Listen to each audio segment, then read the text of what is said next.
The chamber was cloaked in shadows, moonlight filtering weakly through the narrow window, casting pale silver stripes across the worn stone floor. Meili sat cross-legged before a low wooden table, her long silver hair cascading around her like a shimmering veil. The air was thick with the scent of ancient parchment and faint smoke from a dying candle. Around them, faded tapestries fluttered softly in a cold draught, whispering forgotten tales of a vanished world. The faint echo of the forgotten tune hummed in the back of Eryndor's mind, a haunting melody that had become both his curse and his purpose. Melis's slender fingers traced delicately over a brittle scroll, its surface covered in strange symbols that danced under her touch. Her voice, soft and melodic, broke the silence. This fragment, it's unlike anything I have seen. A hidden verse, folded deep within the lost language. It speaks not only of power, but of balance, of sacrifice. Eryndor leaned forward, his breath shallow, eyes wide with a mix of hope and dread. Could it undo the curse? Melis nodded slowly, eyes shining with starlight. Yes, but the price is great. The melody's power is bound to the life force of its wielder. To unravel the curse, one must sever that bond, relinquishing control forever. It is not merely a song to be played. It is a pact to be broken. Leora stood silently nearby, her green eyes fixed on Eryndor with unwavering loyalty. The weight of the revelation settled heavily over them all. For so long, Eryndor had chased the intoxicating promise of dominion, the ability to bend kings and shape fate itself with a single note. Now, that promise trembled on the edge of despair and sacrifice. The silence was broken by the faintest murmur of wind, carrying with it the lingering echoes of distant music, once joyous, now mournful. Eryndor's fingers twitched, longing to touch his lute, to summon the melody one last time. But the knowledge of what lay ahead held him frozen, caught between the intoxicating power and the terrifying cost. Melis rose gracefully, her voice a gentle whisper. The lost language is a fragile thread, Eryndor. To wield it without understanding is to invite ruin. This verse offers a way to reclaim balance, but it demands courage to let go. Eryndor's gaze dropped to the floor, memories flooding back the war that stole his family, the endless nights haunted by the tune's dissonant refrain, the faces of those he had failed. His heart ached with the weight of guilt and the desperate hope for redemption. Leora stepped forward, placing a steady hand on his shoulder. You are not alone. Whatever choice you make, you have allies who will stand with you.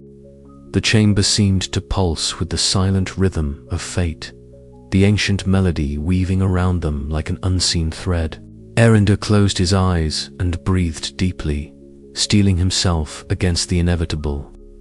The path before him was fraught with peril, between the lure of absolute power and the sacrifice of all he had fought for. He opened his eyes, the resolve hardening within their depths. We will find a way, he said quietly. A way to break the curse without losing what remains of ourselves. Meili smiled faintly, a glimmer of hope in her ethereal gaze. Then we must begin. The lost language will guide us, but it will not be easy. Outside the chamber, the distant clatter of armored boots echoed through the stone corridors, grim reminder that time was short and enemies were closing in. Yet within these walls, a fragile light had been kindled, a whisper of salvation born from the silent language of music. As Eryndor lifted his lute, the first tentative notes of the hidden verse trembled into the air, delicate and haunting. The melody wove itself around them, a fragile promise of hope and sacrifice entwined in a single, silent song. The dance between power and surrender had begun, and the fate of the realm hung on the fragile threads of an ancient tune. The hours that followed blurred into a tapestry of whispered notes and deciphered symbols. Meles guided Eryndor through the complexities of the lost language, each revelation a step deeper into the heart of the melody's true nature. The ancient verse was a puzzle, a riddle wrapped in sorrow and hope, demanding not just skill but understanding of the delicate balance between creation and destruction. Leora remained ever vigilant, her presence a grounding force amid the swirling storm of magic and memory. She kept watch by the door, alert to every sound beyond the chamber, knowing that the fragile hope they nurtured was a beacon to those who sought to snuff it out. Eryndor's body ached with exhaustion, the toll of the tune's magic pressing against his fragile frame. Yet within him, a spark of clarity ignited a vision of a future where music was no longer a weapon, but a bridge between hearts and kingdoms. In the quiet moments, Melis's voice would rise in soft song, weaving the newly uncovered verses into a haunting melody that seemed to shimmer with ancient light. The tune carried the weight of lost civilizations, the echoes of souls who had danced with power and fallen into silence. As the night deepened, Eryndor found himself at a crossroads. The hidden verse was not merely a key to breaking the curse, it was an invitation to sacrifice the very power he had sought to master, to choose peace over dominion, life over legacy. The thought was agonizing, the cost profound. Yet beneath the despair, a fragile hope blossomed, a chance to rewrite the song of his fate and the fate of the realm. But would he have the strength to follow through? The question hung heavy in the air like a silent chord, waiting to be resolved.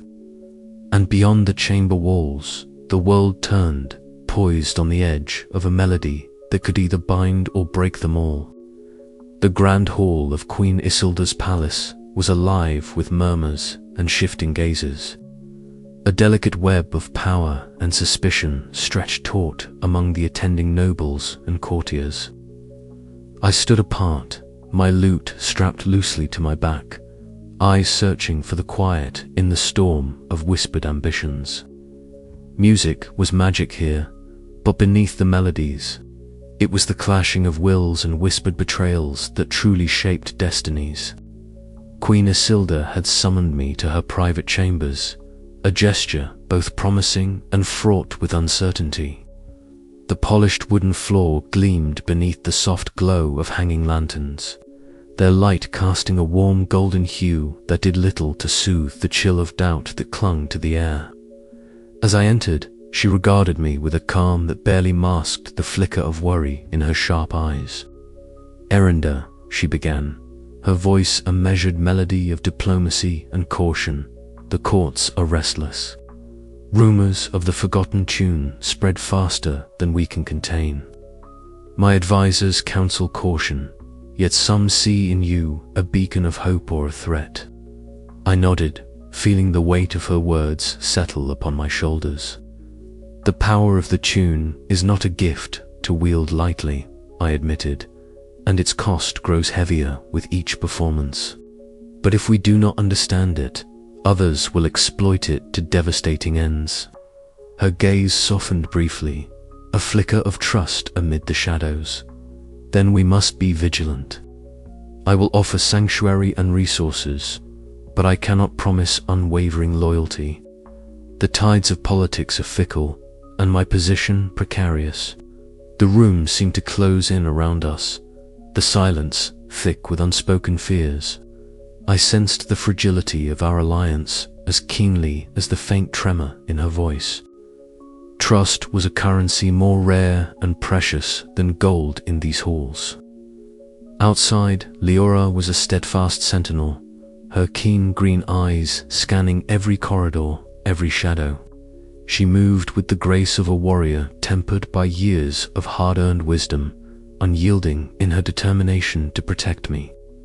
Her presence was a bomb against the rising tide of paranoia that threatened to consume me. When I caught her glance, steady and reassuring, I felt the first flicker of courage. Yet even as I found solace in her loyalty, The palace's labyrinthine passages teemed with secrets. Jovan, once trusted among my circle, slipped silently through the shadows, clutching missives that spelled betrayal.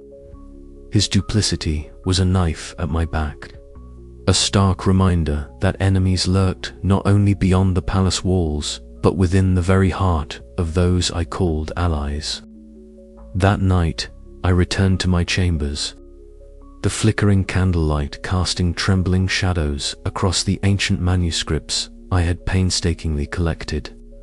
The delicate script of the lost language wove across the pages like a fragile tapestry, each symbol a key to understanding the melody's true power and peril. My fingers traced the faded ink, but exhaustion dulled their touch, and the weight of responsibility pressed heavily upon my chest. I knew that to safeguard the forgotten tune, I must navigate this treacherous dance of alliances and conspiracies with care. Every word spoken, every gesture made, could tip the balance between salvation and ruin. The music that once brought me solace now bound me in chains of suspicion and fear. As dawn broke beyond the palace windows, casting pale light across the city, I steeled myself for the challenges ahead. The courts whispered their secrets, and I must listen with a wary heart, guarding not only the melody, but the fragile trust that remained. The game had grown more dangerous, and the stakes higher than ever. But within the tangled shadows, a single truth remained clear. The forgotten tune was more than a weapon or a curse. It was a reflection of the very fate we all shared, woven in harmonies of power, sacrifice, and the fragile hope of redemption. And in this moment of uncertainty, I vowed to protect that hope, even as the conspiracies closed in around me. Yet, as I prepared to face the shifting allegiances and veiled threats, a quiet question echoed in the back of my mind. How long could trust endure in a world where every note carried the weight of betrayal? The answer was a melody yet unsung, and I would have to find it before the silence consumed us all. The night stretched on, heavy with possibility and peril, and I felt the first tremors of the storm to come. The tune's shadows deepened, and the chord's conspiracies whispered their dark refrain, one that I must learn to master or be swallowed by the silence forever. I closed the ancient tome, the script blurring in my weary eyes, and whispered softly, "May the music guide us all, even in the face of darkness." Outside, the city stirred, unaware of the fragile balance teetering on the edge of ruin. And within me, the haunting melody of the forgotten tune pulsed, a reminder that in this world of music and magic, every note mattered, and every choice echoed through eternity.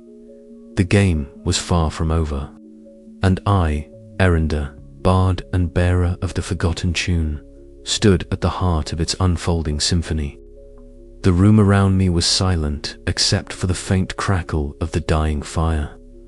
Shadows flickered on the walls, stretching and contracting like the pulse of a restless heart. I sat alone, my fingers tracing absent patterns on the worn wood of my lute, the familiar grooves grounding me amidst the storm of memories swirling in my mind. The forgotten tune hummed at the edges of my thoughts, haunting refrain I could never fully escape. I closed my eyes and let the melody wash over me, its ancient harmonies weaving through the fabric of my soul. But this was no simple song. It carried the weight of centuries, of lives shattered and kingdoms torn asunder. Each note was a thread in a tapestry of sorrow, a silent witness to the ruin wrought by music magic when wielded without care. My family's faces surfaced from the depths of memory, soft smiles, warm embraces, and then the cold cruelty of war. The war that stole them from me, ignited by a rival kingdom's reckless hunger for power through music. I had been a boy then, too young to grasp the devastation, but old enough to feel the sting of loss. Their absence was a ghost that haunted every verse I played. A soft knock interrupted my reverie. Leora stepped inside, her presence a steady beacon in the dim room. Her auburn hair caught the firelight, braided neatly as always, and her keen green eyes held a quiet concern. She moved with the grace of a seasoned warrior, but beneath her stern exterior was a heart fierce in loyalty. "You've been distant," she said softly, setting down a small cup of herbal tea on the table beside me. The scent of pine and chamomile filled the air, a balm for frayed nerves. I managed a faint smile. The tune, it weighs heavier than ever. I hear their voices in it, my family, those lost in the wars. It's as if the melody itself mourns with me. Leora nodded, sitting beside me, her hand resting briefly on my shoulder. "You carry their memory with you, Eryndor, but you are not alone in this. We will face the darkness together." Her words offered some comfort, but the ache inside me remained. I reached into my lute's case and retrieved a faded sketchier portrait of my family, drawn by my mother's delicate hand before the world fell apart. The paper was yellowed and frayed, the edges curled and stained with time. I traced their faces, feeling the sharp pang of absence. "They never wanted this," I whispered. "No one did. Yet here I stand, wielding the very power that doomed them." Leora's eyes darkened with shared pain. "But you also hold the hope to change that fate. The tune's curse need not be its end." I looked up, meeting her steadfast gaze. The weight of legacy pressed upon me like a mountain, yet within it flickered a fragile flame of determination. The melody was no longer just a weapon or a curse, it was a burden I had vowed to bear, for their sake and for the realm. Later, I stepped onto the balcony, the cool night air brushing against my pale skin. The kingdom lay quiet beneath the silver glow of the moon, its distant lights like scattered stars. Somewhere in the distance, faint strains of music drifted on the wind, a reminder that magic still breathed in the world, fragile and alive. I took a deep breath, the cold air filling my lungs, steadying my racing heart. The tune's haunting power was a constant companion, but so was the knowledge that I must master it, lest it master me. The path ahead was shrouded in uncertainty and pain, but I could no longer turn away. For in the silence between the notes, I heard a call to face the darkness, to embrace the sacrifice, and to seek redemption not through dominion, but through understanding. The bard who once sought only power now bore the weight of a legacy that demanded more. And so, with the night as my witness, I began to write the next stanza of my life's song. Each breath a fragile note in a melody that would either save us all or silence me forever. But the song was far from over. The sun hung low over the bustling courtyard, casting long shadows that wove like silent witnesses through the gathered crowd. Market stalls had given way to an impromptu arena, a circle of rough-hewn stone blocks forming a stage where bards and nobles alike converged, their murmurs thick with anticipation. Talon stood at the center, his fingers lightly caressing the strings of his lute, the polished wood gleaming under the fading light. His eyes, sharp and gleaming with ambition, scanned the crowd with a cocky confidence that grated against the simmering unease in my chest. I could feel the weight of every gaze pinned to me, as if the very air awaited my response. Behind the scenes, the shadows embraced me like a cold cloak. My fingers hovered uncertainly over my lute strings, the familiar tremble of weariness and dread creeping up my arms. Leora's presence was a steady anchor. Her hand settled firmly on my shoulder, her keen green eyes burning with fierce resolve. "You've faced worse, Eryndor," she whispered, voice low but unwavering. "This is just another song to master." I drew a ragged breath, nodding silently. She was right, as always. The forgotten tune was no mere melody. It was a dance with fate itself, a razor's edge between dominion and destruction. Talon's gambit was clear, to force me into the open, to test my grip on a power that gnawed at my very life. The crowd hushed as I stepped into the sunlight, the late afternoon casting a warm glow that belied the chill tightening in my chest. Talon smiled, a flash of white teeth against the shadows of his restless eyes. Without a word, he began a flourish of notes, sharp and aggressive, slicing through the murmurs like a knife. His fingers danced expertly, weaving a tapestry of sound that sought to dominate, to unsettle. I responded with a softer cadence, the haunting harmonies of the forgotten tune rising like a tide beneath the surface. Each note was a thread of ancient magic, fragile yet potent, carrying the secret language of a lost civilization. The melody rippled through the crowd, drawing them into its spell, some with awe, others with a flicker of fear. I could feel the familiar burn in my lungs, the numbing ache creeping through my fingers, but I forced myself to push deeper, to coax the tune into its fullest expression. Talon's eyes narrowed, sensing the shift. He pressed harder, his music a tempest, but I held firm, weaving counterpoints that spoke of fate's delicate balance and the price of ambition. The courtyard seemed to hold its breath, the space between notes thick with tension and unspoken threats. As the final chord faded, silence fell, profound and suffocating. Then, like a rising tide, cheers erupted, mingled with whispers of disbelief and speculation. I stood pale and trembling, sweat beading at my brow, every fiber of my being screaming in protest.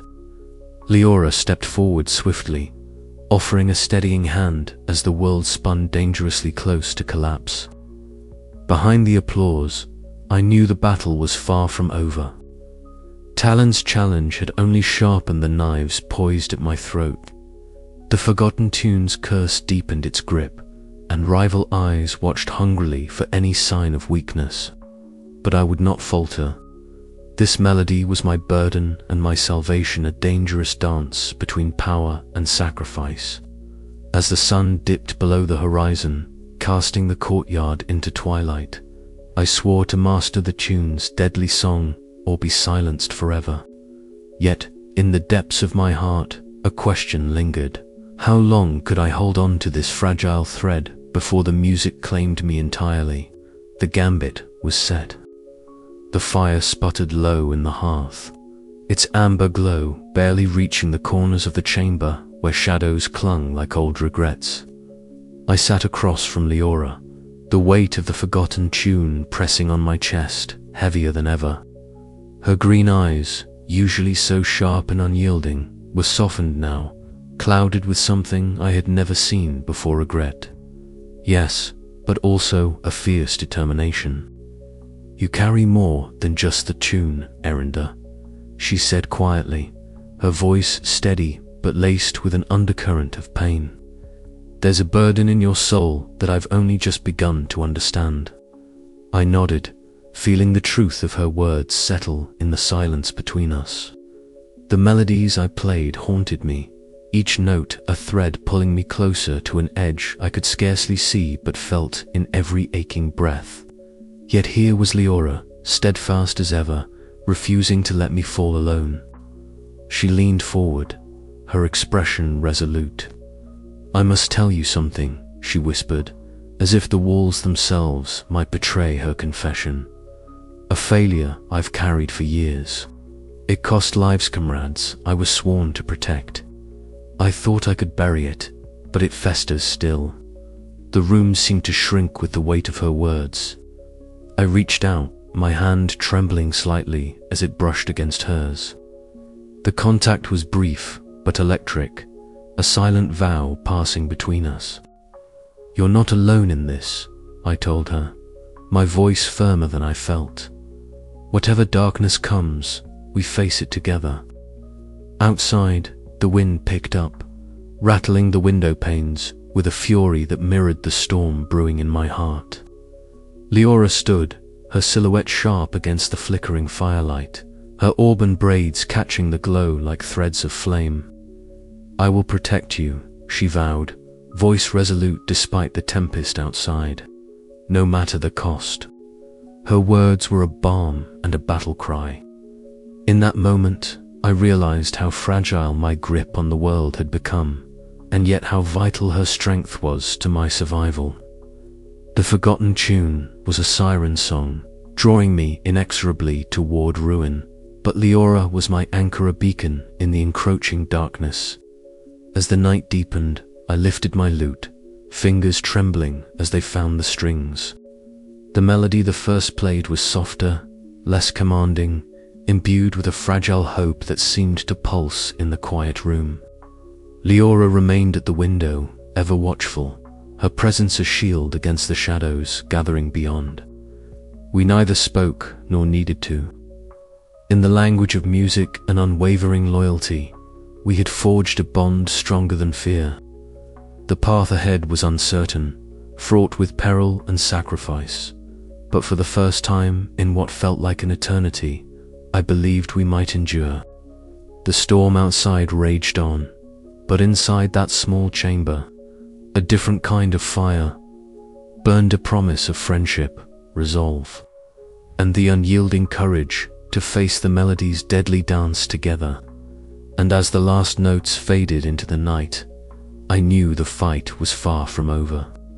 But with Leora by my side, I was no longer alone in the darkness.